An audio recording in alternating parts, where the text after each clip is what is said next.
Imagine a small winter town buried in snow, where a silent German shepherd once used as a toy becomes the unexpected hero of an entire community. This is the story of Rook and the man who saw his pain when no one else did. Their journey will take us through loss, hope, and the kind of love that melts even the coldest winter. Before we begin, tell me in the comments where you are watching from. I would love to know. And if you want more stories of courage, loyalty, and second chances, please press subscribe to support the channel so we can continue bringing you these heartfelt journeys. January settled heavily over the Vermont town of Winterford, a place of quiet wooden porches, white-framed fences, and tired chimneys leaking threads of smoke into an iron-gray sky. Snow lay thick across the ground, packed down in places where boots had trampled it, soft and untouched in others. On this late afternoon, the temperature hovered near 0 Fahrenheit, and the wind swept through the streets like a pale-eyed ghost examining each home for warmth. The only visible movement came from a group of 5 local teenagers playing near the snow-covered path by the town's north playground. They were typical local kids, faces red from cold air, minds bright but not yet fully wise, shoulders still bearing the imprecision of youth. Among them was Tyler Maddox, age 15, thin with a wiry build, tall for his age, with messy dark blonde hair constantly falling over one eyebrow. He had the posture of a boy who always wanted to be impressed by something, quick to laugh, hesitant to reflect. Tyler grew up as the oldest of 3 siblings in a busy household, where his parents were often absent due to work, which left him slightly attention-hungry and too willing to follow whatever amused those around him. Next to him was Cody Haynes, 14, short and stockier, with a round face and freckles scattered like snowflakes across his cheeks. Cody had a gentle heart buried beneath a loud laugh. He lacked confidence and often did what others suggested just to keep belonging. Then there was Mindy Clark, 13, thin as a matchstick and sharp-tongued, with reddish-brown hair in a loose ponytail and an attitude of confident bravado. Mindy was quick to tease others, partly due to her background. Her parents' recent divorce left her feeling the need to appear strong at all times. 2 other boys, Reese and Calvin, both 14, hovered nearby, less relevant individually, but contributing to the chatter and nervous laughter of the group as they engaged in their winter challenge. Their target of attention was a German shepherd, the dog known as Rook. Rook was estimated to be about 6 years old, with a sable-black coat and distinct lighter tan streaks around his legs and belly. His ears were tall and alert, though drooping slightly from fatigue. His build was sturdy, muscular, the product of a life trained for physical endurance. His eyes, deep amber, carried something old in them, something seen and survived. Rook was not barking or resisting the rope tied around his harness-like torso. Instead, he walked forward slowly, pulling a small wooden sled across the snow. The sled was not heavy, but the snow was dense, and as the hours wore on, the weight seemed to grow with every slow, labored step. Tyler called out, "Come on, Rook, you can do it!" His tone was encouraging, as if he truly believed this was simply a game of strength. Mindy giggled sharply. "He's fine. Dogs love running." But the truth was that Rook was exhausted. His paws, cracked from exposure, were pressed into ice so long that the pads were beginning to bleed faintly with each push forward. He made no sound. His suffering lived entirely inside him, visible only in the quiet resignation of his gaze, the way he stared forward into the snowfall, as though waiting for someone to intervene. At that moment, another presence entered the scene. Officer Daniel Pierce. Daniel was 37 years old, 6 feet tall, with a lean and athletic build shaped by years of disciplined police training. His light brown hair was trimmed short, speckled lightly with early silver. Daniel carried the aura of a man who had seen enough of people's pain to grow gentle rather than hard. His eyes were a cool shade of blue-gray, perceptive and steady, always scanning. He had been a police officer since age 21. Before that, he grew up in the outskirts of Burlington, raised by a father who was a firefighter and a mother who volunteered at animal rescues. Losing his father to a warehouse fire when Daniel was 19 left a lasting mark, turning him into someone who valued both discipline and compassion. A man who didn't raise his voice unless absolutely necessary. Daniel had been on winter patrol, walking rather than driving, because snow had buried the sidewalks so deeply that foot travel was more reliable. He approached the group quietly, not with aggression, but with presence. The kids noticed him only when his shadow stretched across the snow beside them. "What's going on here?" Daniel asked calmly, though his tone carried the weight of someone who already knew. Tyler straightened. "Oh, we're just, giving the dogs some exercise." Daniel's gaze shifted to Rook, the crust of ice along the fur of his legs, the swollen pads of his feet, the shallow panting that fogged the winter air. "Exercise?" Daniel repeated gently. Mindy crossed her arms defensively. "He's a big dog. He can handle it."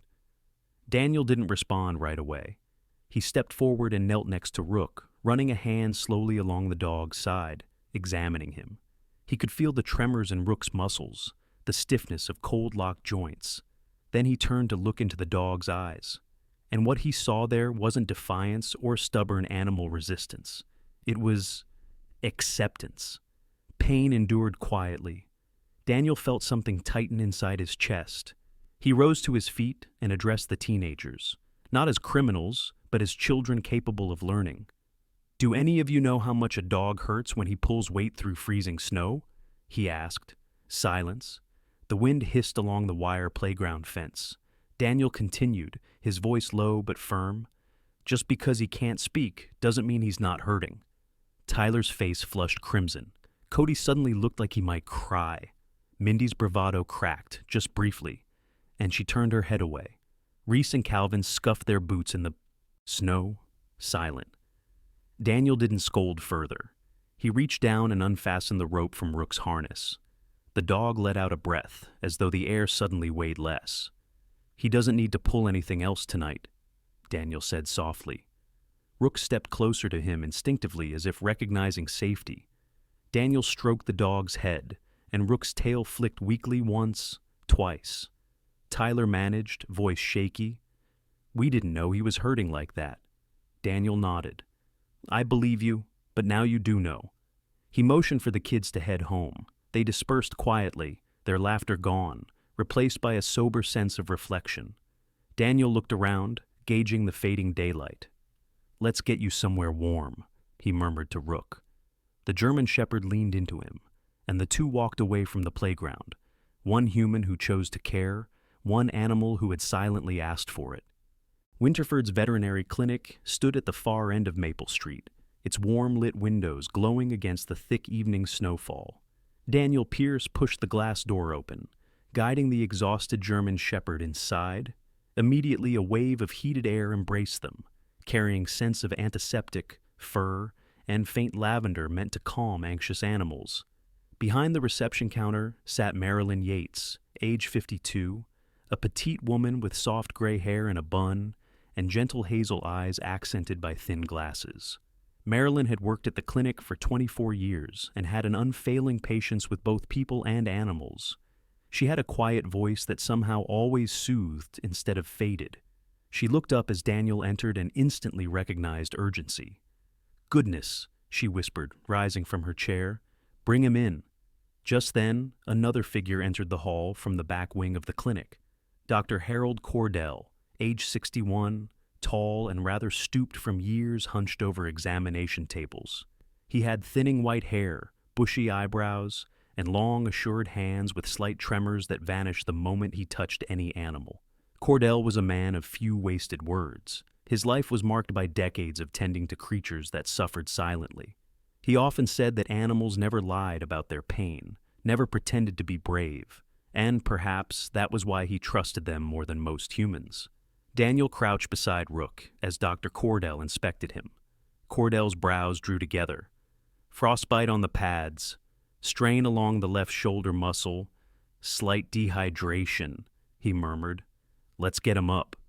With Marilyn's help, Rook was gently lifted onto a padded platform and slipped into the treatment room. Daniel followed, though he kept a respectful distance. The vet technicians began working with efficient calm, cleaning the cracked paw pads, applying healing ointments, warming Rook with thermal blankets. Rook accepted the handling with quiet stoicism, only flinching slightly when pressure startled a nerve. Dr. Cordell glanced at Daniel. "What happened?" Daniel replied, tone contained. "A group of teens made him pull a sled. They didn't realize how bad it was." Cordell nodded slowly, as if he had seen this type of ignorance before. A blindness not from cruelty, but from absence of empathy. "He'll need 2 or 3 weeks of rest." Daniel's eyes settled on Rook's amber gaze. The dog now watched Daniel like a fixed point of reference, as if among all these unknown faces, Daniel was his one known constant. After initial treatment, Cordell ordered an X-ray to check for deeper injury. Rook was guided into a separate diagnostic room. Daniel waited in the hallway, leaning against the wall, arms crossed, jaw tense but composed. During this pause, Marilyn brought him a cup of coffee in a paper cup. "Your shift must have been nearly over," she said kindly. Daniel gave a soft, tired smile. "I suppose it's not over yet." Marilyn nodded toward the treatment room. "That dog seems to trust you." Daniel shrugged lightly. "I just showed up at the right time."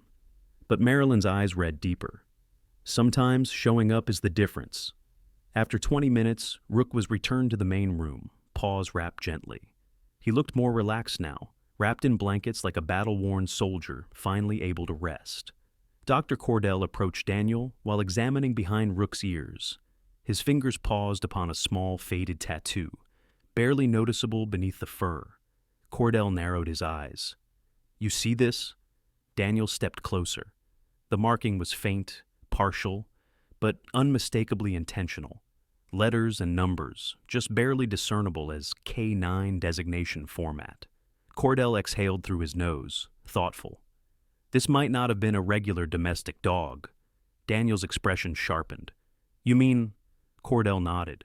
"It's consistent with law enforcement tracking dogs. I've seen this type of marking before." Daniel felt something shift internally. That gaze Rook had, that silent endurance, it had hinted at training, discipline, trauma. Rook, sensing attention, pressed his cold nose against Daniel's wrist, as if to confirm, "Yes, this is me." Cordell continued, "You need to initiate proper protocol. If he was a K9 service animal, there will be records." Daniel agreed, already mentally drafting the necessary filings. "I'll send in a request to check chip numbers and past ownership logs tonight." Cordell raised a hand gently. "But don't make assumptions. Let the paperwork speak." Rook made a soft sound then, a low, tired sigh. Daniel crouched and placed a hand on Rook's broad head. The dog leaned into the touch. Something in Daniel's heart both warmed and ached.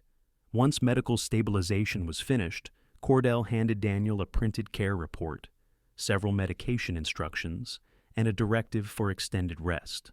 Daniel signed temporary custody documentation at the front desk, officially registering Rook as held for evaluation under Winterford police observation. Later that night, Daniel returned to his patrol SUV, opened the passenger door, and Rook, gingerly, climbed inside. He curled up immediately, exhaustion overtaking him. Daniel settled behind the wheel, but lingered before turning the key. For a moment, he simply looked at the dog. "Let's get you somewhere safe," he said softly. The police station was nearby, and Daniel set up a quiet corner with blankets and water for Rook. Throughout the next days, Daniel visited constantly, sometimes bringing leftover chicken from dinner, sometimes just sitting with him. And every time Daniel entered the storage room, Rook's tail thumped weakly, rhythmically, the smallest expression of gratitude. During these days, we meet another character in passing, Officer Jamie Nolan, age 33, Daniel's colleague on the Winterford police force. Jamie was slightly shorter than Daniel, stocky and cheerful, with curly dark brown hair and kind brown eyes. He had a lighter approach toward life, quick with humor, but serious when duty called. As he passed by the room and saw Rook, Jamie commented, "Careful, Pierce. You keep feeding that dog like that. He's going to follow you home." Daniel shrugged. "He's recovering." Jamie tilted his head. "And he looks at you like you're his anchor." Daniel said nothing, but he knew Jamie was right. On the third day, Daniel received the formal response: microchip and tattoo cross-reference records. The data was clear. Rook had been part of the Massachusetts State K9 Division, specifically in search and rescue operations. He had gone missing during a snow mission 1 year ago. After months without trace, He had been officially listed as retired missing, meaning no private individual held active ownership. Daniel felt his respect deepen. Rook wasn't just a dog who had suffered abuse. He was a working partner who had known duty, danger, and loss. That evening, Daniel sat with Rook again. "You don't have to work anymore," he murmured. "You've done enough." Rook lay his head on Daniel's knee.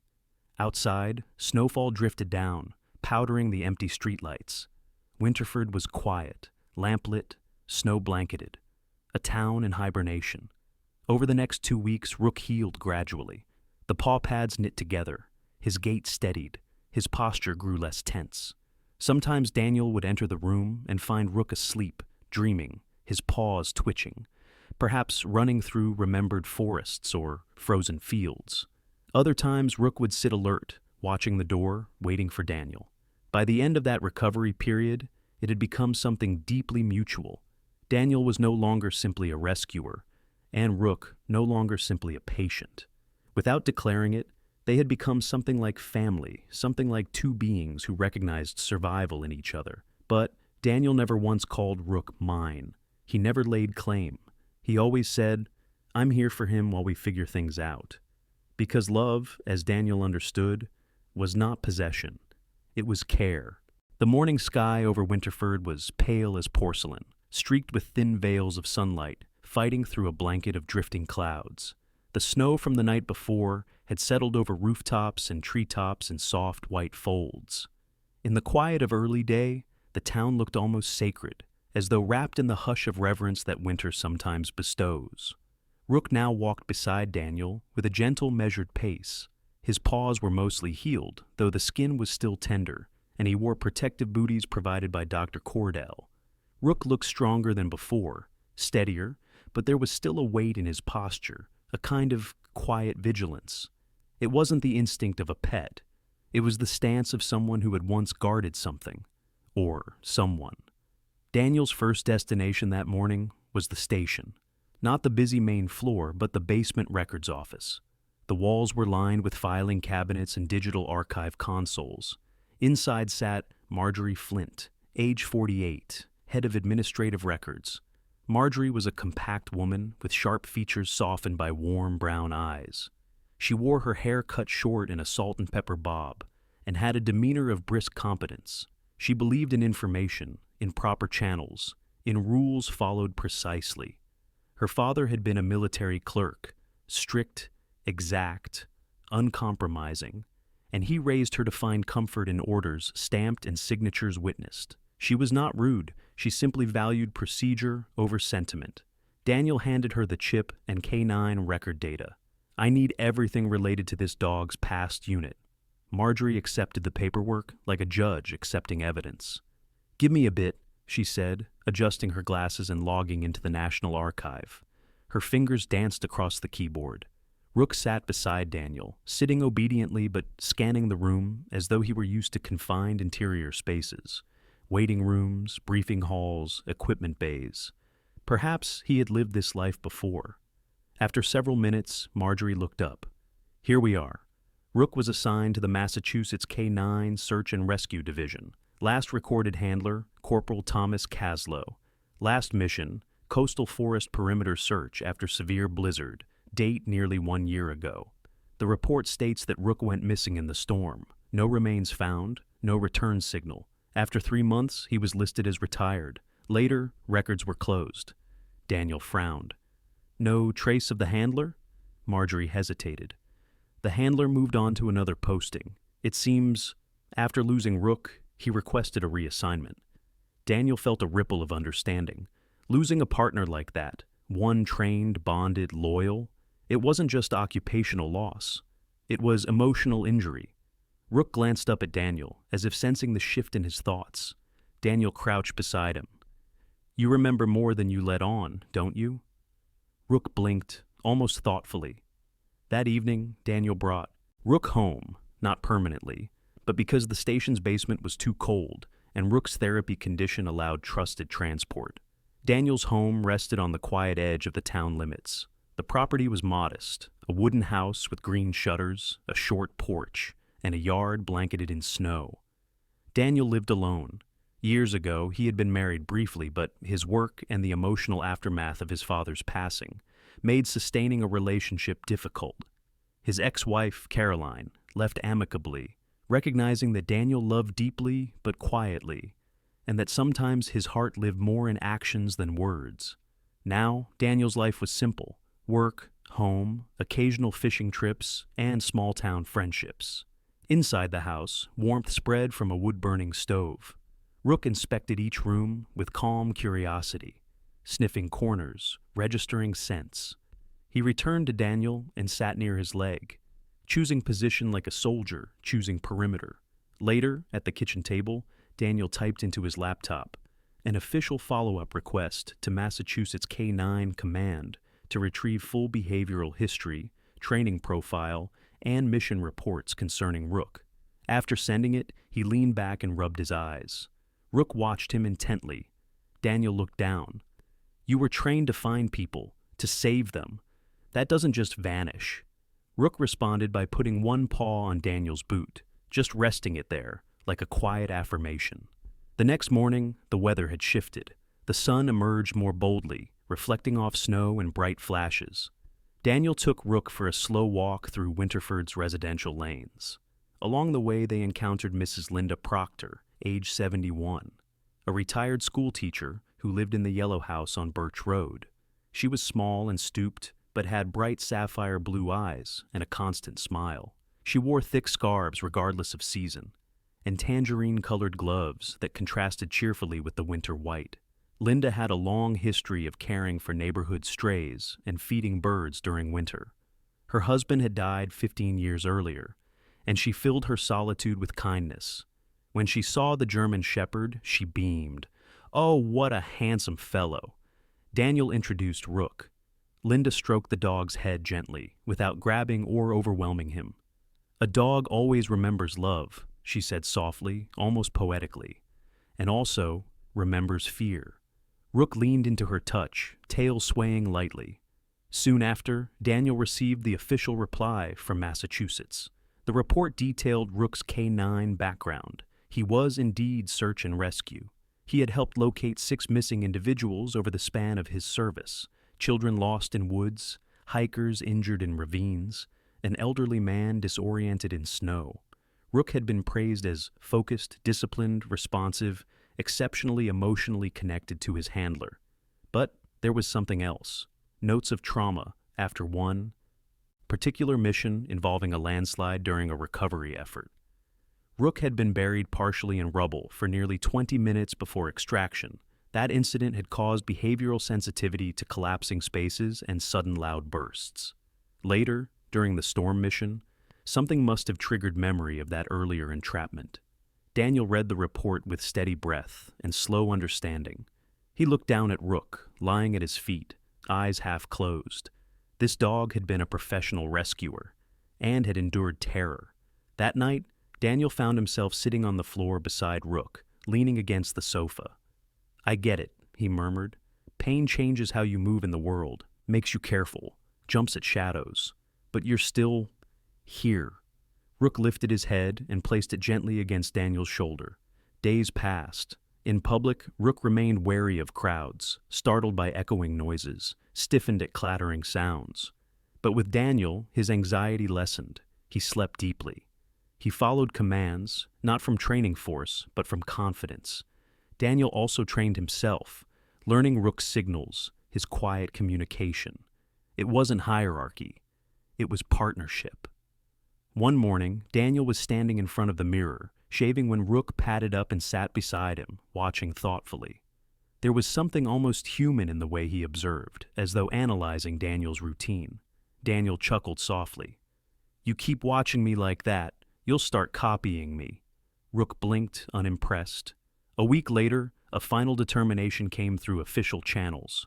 Since Rook had legally been released from K-9 service with no ongoing handler claim or private ownership rights, no individual or organization could claim him as personal property. This meant only one thing. Rook's future would not depend on paperwork, but on communal decision and welfare. Daniel read the notice, then looked at Rook. You're not going back to Massachusetts. Winterford is your home now. At least, I hope it becomes that. Rook touched Daniel's knee with his nose, as though answering, "It already is." And in that quiet February stillness, beneath a sky of soft, tumbling snowfall, man and dog shared something rare. A trust that didn't need words or obligations, only presence. February 24th arrived with a quiet menace in the skies over Winterford. At dawn, the clouds were already roiling, a gray churn like wet wool dragging across the heavens. The wind bit harder, sharper, and the air tasted metallic. As afternoon approached, the sun disappeared entirely, and snow began falling fast, thickening by the minute. Vermont's winter storms were infamous, silent, then sudden, then overwhelming. The town braced itself. People clamped shutters, brought in firewood, double-checked furnace lines. Daniel Pierce was on duty that afternoon, wearing the heavy cold-weather patrol coat issued by Winterford Police. Rook, now healed enough for light activity, walked beside him, not as a working K-9, but as a companion with instincts sharpened by memory. They made a striking pair, the steady officer with glacier-colored eyes and the sable-black dog trotting confidently at his side. Snowflakes lodged in Rook's fur, dotting him like pale constellations. At 4:37 p.m., Daniel's radio crackled. It was dispatch operator Edna Rawlings, age 60. Veteran of communication, voice calm, even in crisis.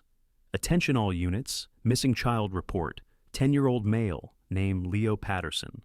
Last seen near the North Park sledding hill approximately 40 minutes ago. Parents unable to locate. Storm conditions worsening." Daniel stopped walking. Rook halted, ears sharply forward. Edna continued. "Child is wearing red jacket, black snow pants, blue scarf, temperatures dropping. All available personnel mobilize." Daniel keyed his mic. Pierce responding, "I'm 5 minutes from the park entrance. I'll assist search." He glanced at Rook. "We're not officially calling you back into service, boy," he said softly, "but I may need your help." Rook looked up with amber eyes, alert, reading the urgency. Daniel hurried toward the park. Snow was coming down in heavy sheets, already blurring the outlines of benches and trees. Other officers arrived as well, including Officer Jamie Nolan, who emerged from his SUV wearing his storm goggles and insulated vest. 10-year-old kid in this weather?" he muttered grimly. "Couldn't last long out here." Daniel nodded. "We need teams to grid the area." They fanned out. Volunteers, neighbors clutching flashlights, bundled in scarves, joined them. Among them was Heather Patterson, Leo's mother, age 36. She had dark auburn hair, pale Irish skin, and eyes now frantic with terror. Normally composed and level-headed, a librarian by profession, now she was half panicked and hoarse from calling her son's name. With her stood Mark Patterson, Leo's father, age 38, broad-shouldered contractor, usually stoic, but tonight trembling as if something inside him had already started to break. His jaw clenched with emotion he didn't know how to express. Daniel approached them. "When did you last see him?" Heather's voice quivered. "He went down the sled. Hill one more time, just one more, and then he wasn't there. We thought he walked back up another path, but he didn't." Mark added, "It's been at least 40 minutes, maybe more now." Daniel placed a hand on Mark's arm. "We'll find him." Then he crouched down beside Rook, who was sniffing the air. The wind made scent tracking difficult, but not impossible. Rook inhaled sharply, nose twitching. Daniel gave a quiet command, not an order, not a command like an authority figure, but as a request between allies. "Find him." Rook lowered his head to the ground and began moving, not randomly, but with intent. Daniel followed, motioning Jamie to back them. Heather watched desperately. Please help him," she whispered, not sure if she meant Daniel or the dog. The snow squalls were thickening now, white walls swirling violently. Visibility dropped to 20 feet, then 10. The temperature sank like a falling blade. Rook moved quickly, pausing occasionally to reorient. He bypassed the obvious search paths, the sledding slopes, the walking trails. Instead, he veered toward the edge of the frozen lake, where winter wind cut across the ice like a skating razor. Daniel frowned. "Why here?" Jamie muttered. Kids sometimes wander onto the lake, think it's safe. Rook suddenly barked, loud, sharp, directed. He ran toward a ridge of piled snow near the lake bank, digging at it with frantic urgency. Daniel rushed over, sweeping snow aside with his gloves. Then they heard it. A tiny, muffled cry. Jamie yelled, "He's here!" They dug faster. A buried pocket, an accidental snow cave, had formed against the bank. Inside, huddled, face pale as frozen porcelain, was Leo. The red jacket was almost invisible under the snow layer. His blue scarf was twisted around his neck and cheek, but his eyes were open. Barely. Leo looked terrified, but conscious. Daniel reached him first. "Leo, I'm Officer Pierce. You're all right. We've got you." Leo whispered, voice ragged. I couldn't get out. I got stuck, and I got scared." Jamie wrapped a thermal blanket around him. Daniel lifted the boy carefully, shielding him from the wind. Heather and Mark came stumbling across the white blur of snow. When Heather saw the bundle in Daniel's arms, she shrieked, a broken sound, but of relief. She tore forward, embracing her son as Daniel handed him over. She kissed his hair, sobbing, "My baby, oh God, my baby." Rook stood beside them, tail wagging slowly, watchfully, almost protectively. Mark kneeled, pulling his son close. He looked at Daniel, then at Rook. How did he know where to go? Daniel glanced down at the shepherd. He used to do this. He remembers. Heather stroked Rook's head with trembling fingers. "Thank you. Thank you." Snow raged around them, but the moment was warm. They returned to town through blinding wind. Volunteers disbanded. Officers cleared the scene. The Patterson family hurried home to warmth and tears and blankets and hot cocoa. Daniel, meanwhile, stood with Rook beneath a street lamp. The beam of light made snowflakes glow around them like silver ash. Jamie approached. "You know," he said softly, "some dogs are special, and some are chosen." Daniel sighed. He wasn't meant to be a backyard pet. He was meant to help. It's in him. Jamie nodded, then, with sincere weight, added, "But he also needed someone like you to help him first." Daniel placed a hand on Rook's back. "He's not working again, but if someone's life depends on his instincts, I won't stop him." Rook pressed against his leg, a silent pledge. As they walked home, the storm began to lighten. Small patches of sky reappeared. The wind died. Rook's paws made soft prints in the snow, prints that filled again with falling flakes, but never lost their direction. He moved calmly, side by side with Daniel, both survivors of storms, both rescuers, both healed by giving healing. Winterford's town hall was a relic from the 1890s, a sturdy brick building with wide oak doors and old stained glass transom windows that cast colored light across the wooden floors. On March 3rd, those doors opened early, ushering in townsfolk stepping in from the crisp winter air. The atmosphere was not tense, for this was not a trial of blame, but rather a gathering of conscience. It felt like a community deciding something that mattered deeply. Daniel Pierce arrived shortly before 9 a.m., Rook walking at his side. Rook had grown visibly stronger. He held his head higher, his stride more confident. But entering the hall full of people made him cautious, his ears pricked up, tail low, scanning surroundings. Daniel knelt briefly beside him, hand on his shoulder. "You're all right. I'm here." Rook pressed his head gently to Daniel's hand, steadying. Inside the main chamber, chairs had been arranged in a semicircle around the central lectern. Among those seated were familiar figures. Dr. Harold Cordell, in a dark tweed coat, smelling faintly of antiseptic and old paper, sat with professional seriousness. Marilyn Yates, soft-eyed and sympathetic, sat beside him. Officer Jamie Nolan leaned casually against a back wall, though his expression was thoughtful. Several townsfolk from different corners of Winterford were present, including Mrs. Linda Proctor, the elderly former schoolteacher, wrapped in her signature violet scarf. Near the front sat Leo Patterson, age 10, the small boy whose life Rook had recently saved. Beside him sat his parents, Heather and Mark.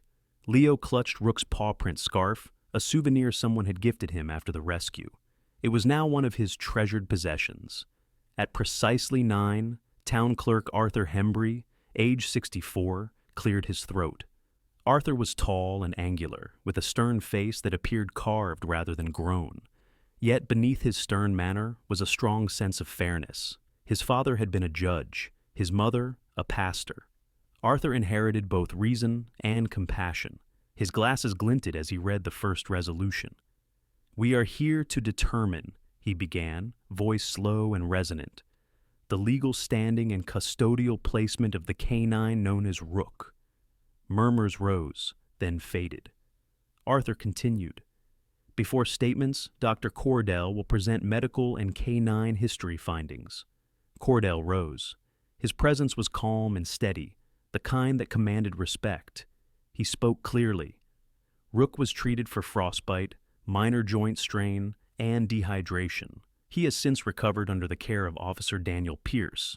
During examination, I discovered a faded K9 designation tattoo behind his right ear, consistent with prior law enforcement assignment. He lifted a document for the record.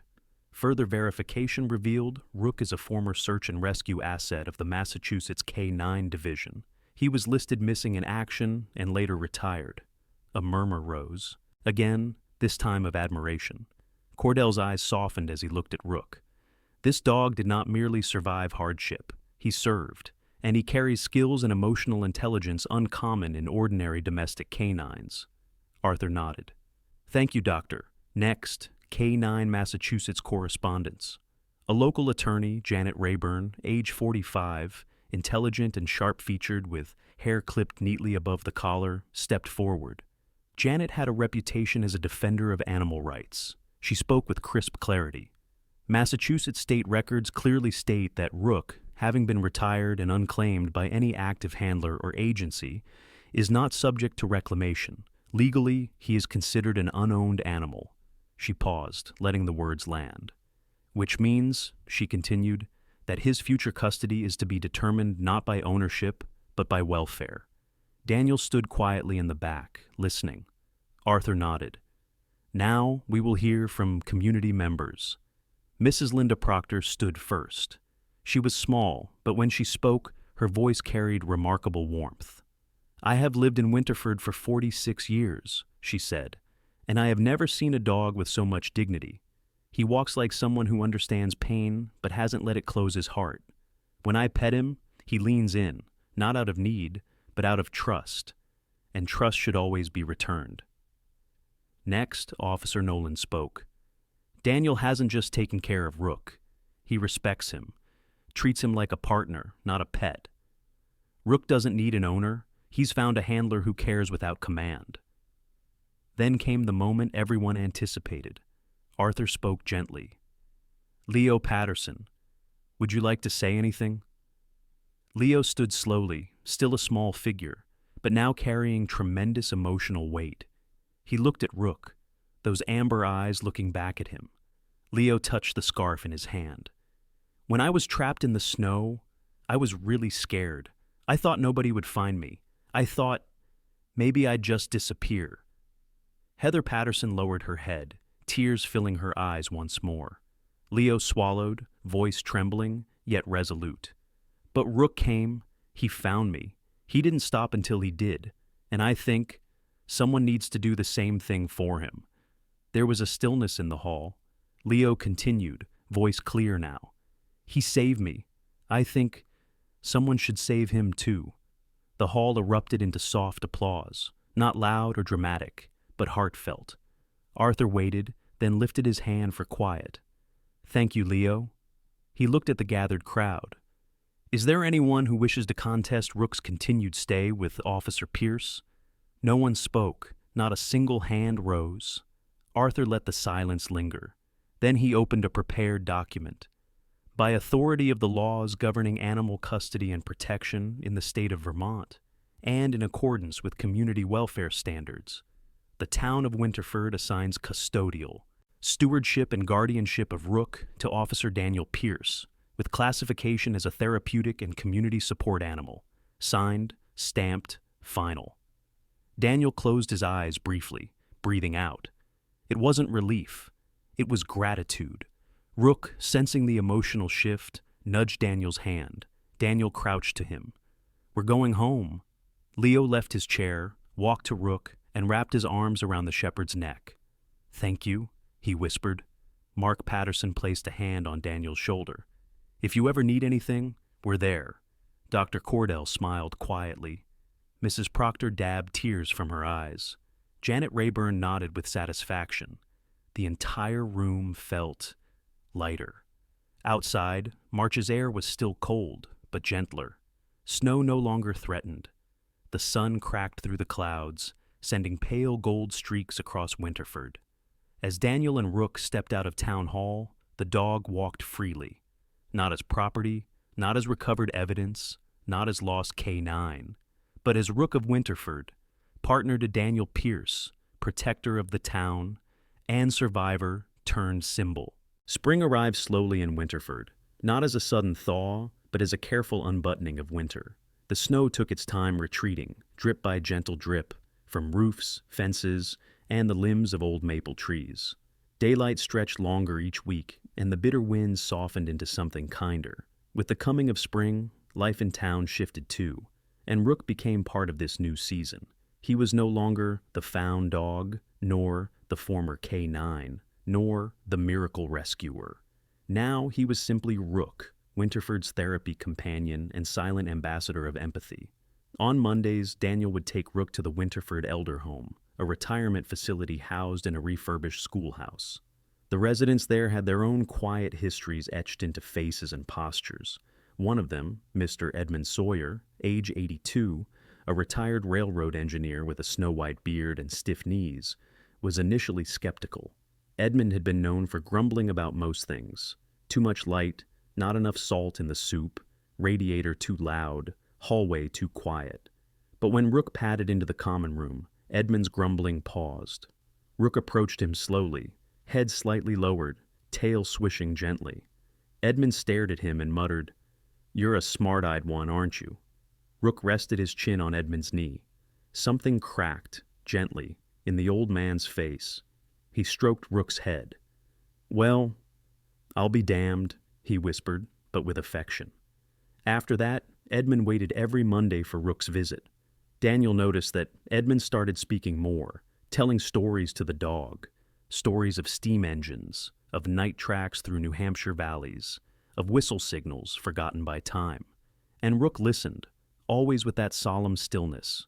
On Wednesdays, Rook visited Winterford Elementary School.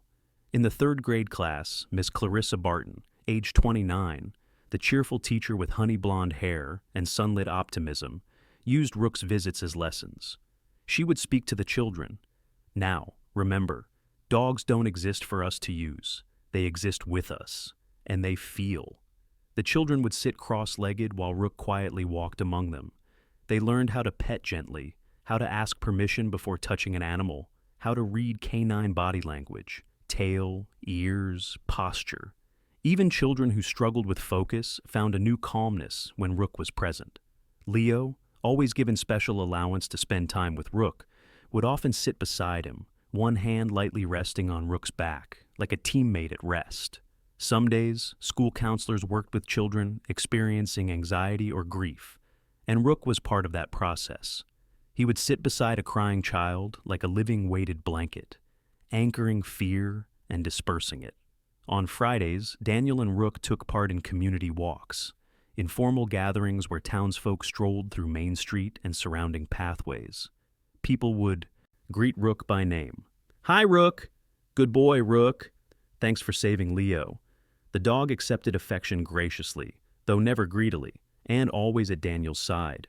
Yet not all healing was outward-facing. The group of teenagers who once made Rook pull that sled, Tyler, Cody, Mindy, Reese, and Calvin, were required to participate in volunteer work at the Northwood Animal Rescue Center, just 20 minutes outside Winterford. The center was run by Eleanor Briggs, age 55, tall with silver-streaked black hair and sharp eyes softened by compassion. Eleanor had a commanding presence. She spoke in a firm but encouraging voice. The teenagers were assigned tasks: cleaning kennels, preparing food, brushing coats, training puppies, walking older dogs. At first, Tyler and Mindy were impatient, doing only what they were told. Cody was tentative, timid around the larger dogs. Reese and Calvin mostly followed. But as weeks passed, something changed. Tyler, once careless, started learning how to read animal signals. He found himself talking softly to a nervous husky mix, reassuring it while cleaning its enclosure. Cody bonded with a small terrier and began volunteering extra hours just to sit and talk with it. Mindy, outwardly tough, secretly developed affection for a shy brown mutt who followed her like a shadow. Eleanor Briggs observed and, with time, nodded quietly. They were not being punished. They were being re-educated. Meanwhile, in Winterford, Rook's presence became a quiet symbol. Some people kept photos of him pinned on their refrigerators. Others kept newspapers with headlines like, "Rook the Rescuer becomes Rook the Healer." The dog had become part of the town's collective identity, not by force, but by gentle presence. Daniel, too, felt transformation, though he barely admitted it to himself. He had always loved helping people, believing in service. But something about caring for Rook, walking with him, working with him, learning his history, watching him transform the people around him, opened Daniel's heart in ways he had not expected. He felt less alone. One evening in early April, as the last drifts of winter began shrinking into memory, Daniel sat on his porch with Rook at his feet. The sun set through a soft haze, painting the sky in coral and rose. Daniel spoke quietly. "You know, I think we both needed saving. You in your way, and me in mine." Rook turned, rested his head against Daniel's chest. Inside the house, hanging near the coat rack, was Rook's old faded K9 designation collar, the one no longer used. Next to it hung his new tag, Rook, Winterford Community Companion. It was simple, and exactly right. As spring warmed into early summer, the town held its annual Winterford Winter Ending Festival, traditionally marking the shift into the milder half of the year. Children ran around with paper streamers, musicians played fiddles and mandolins, and local vendors sold honey biscuits and hot chocolate. Leo Patterson, now happy and energetic again, found Rook among the crowd. He threw his arms around the dog's neck and announced, "Rook taught me something. Love is something you learn, not something you just feel, and we can all learn it." People smiled, some nodded, some wiped small tears. Daniel stood nearby, hands in pockets, face softening with pride. At dusk, lanterns were lit along the square, glowing golden in the growing dim. Rook sat beside Daniel, watching lights flickering like stars scattered near the ground. The air smelled of cinnamon, wood smoke, and renewal. For one quiet moment, Daniel glanced at the people, laughing, greeting, hugging, and whispered to Rook, "You didn't just heal, you helped them heal." Rook responded by leaning closer. The sky slowly darkened into deep blue. Now, where once winter storms had howled, there was laughter. Where once silence had been heavy, there was music. And somewhere deep in this town's heart, one truth echoed: pain can break, or pain can transform. Because love, like temperature, can spread. In the quiet closing of this story, we are reminded that the miracles of God do not always arrive with thunder or bright signs. Sometimes they come softly through the loyalty of a dog who refuses to give up, through the compassion of a man who chooses kindness over indifference, and through the healing love God places in ordinary hearts. In our everyday lives, we each face storms of our own moments of loneliness or uncertainty or fear. But God walks beside us even then, guiding our steps, sending comfort in unexpected forms, and reminding us that we are never alone. If this story touched your heart, please share it with someone who may need hope today. Leave a comment to tell us your thoughts, and type Amen if you believe in the quiet miracles God sends. May God bless you and your loved ones with peace, protection, and strength. And please remember to support the channel by pressing subscribe so we can continue bringing stories of faith, hope, and redemption to you and many others.